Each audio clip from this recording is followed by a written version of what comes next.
Next question અહીંયા તમે જોશો તો પહેલાં 7 છે, પછી 18, 51, 150. તો હવે નેક્સ્ટ ટર્મ કયું આવશે?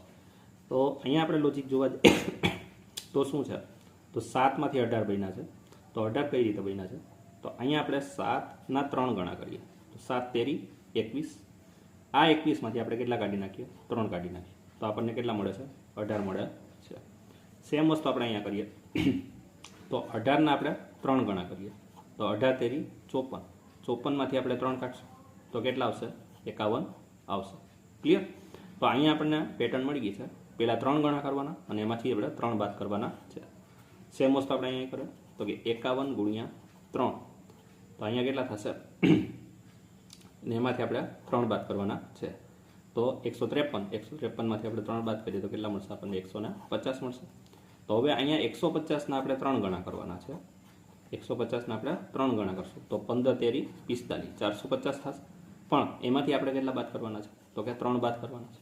તો 450માંથી આપણે 3 બાદ કરીએ તો કેટલા આવશે? 4, 4, 7 એટલે કે 447 આવશે. ક્લિયર?